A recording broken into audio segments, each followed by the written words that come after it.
Hello everyone. Today we are going to discuss about lumbar spine X-ray. Okay.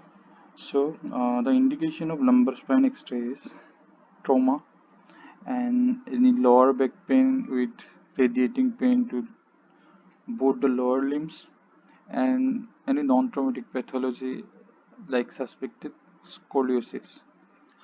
Okay. So the exposure factors for the lumbar spine X-ray is distance is 110 centimeter, KPP will use 80 and MAS we will use 60 because we will using grid, and the cassette size you can use 12 into 15 inch and 14 into 17 inch, but the film size will be 8 into 10.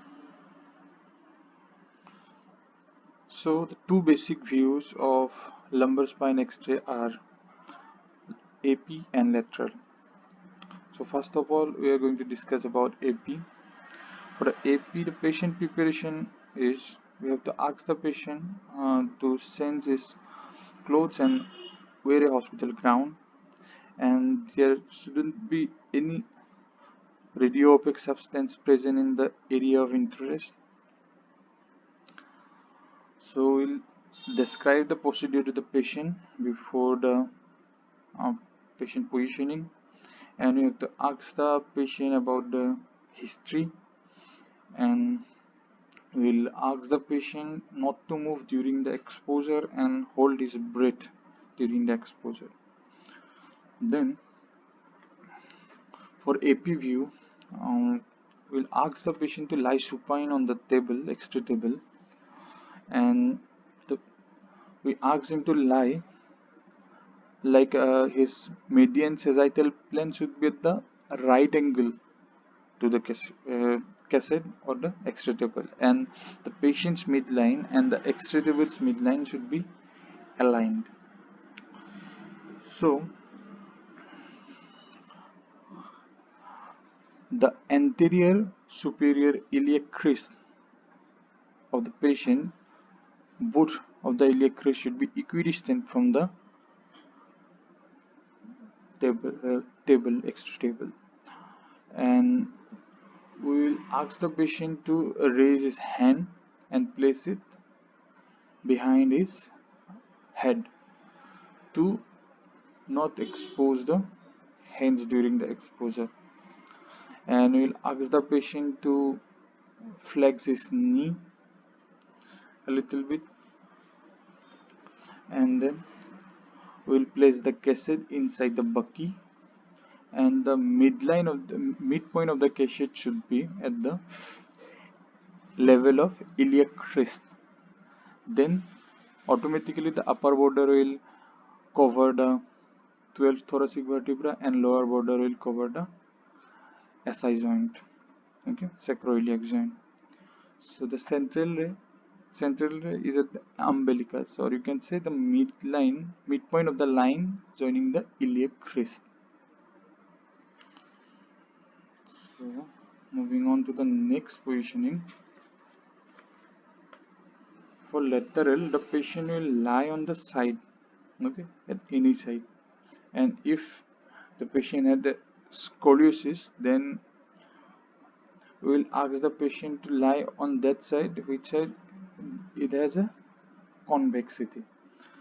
Okay, the arm should be raised and placed on the pillow, or now the coronal plane of the patient should be right angle to the extratable.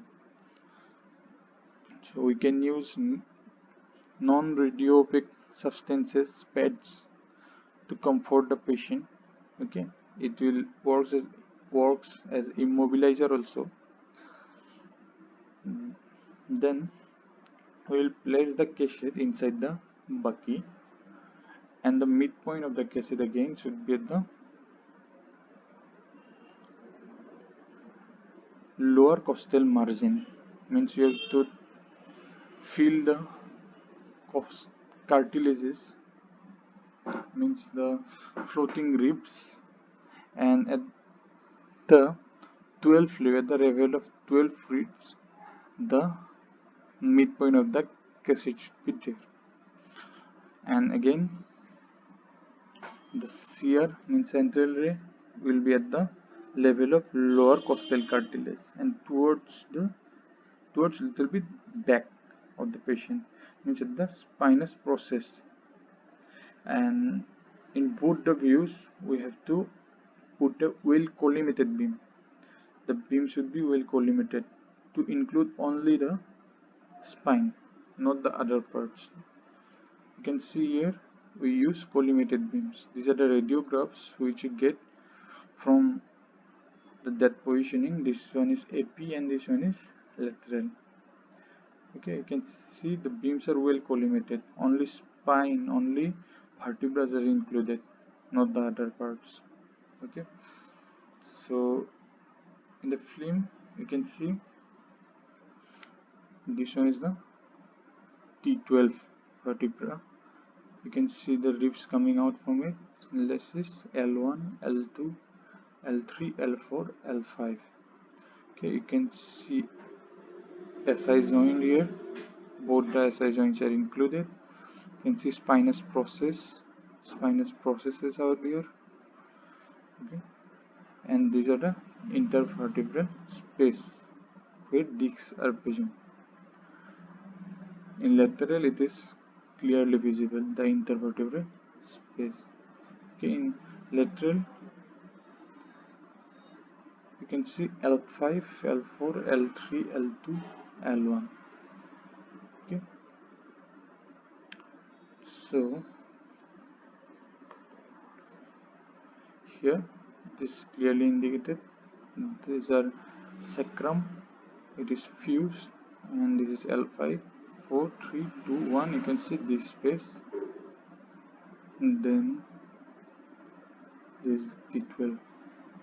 Okay, and we have talked about a pathology called scoliosis, and you can see a patient with scoliosis whose vertebrae is curved sidewise. Okay, thank you.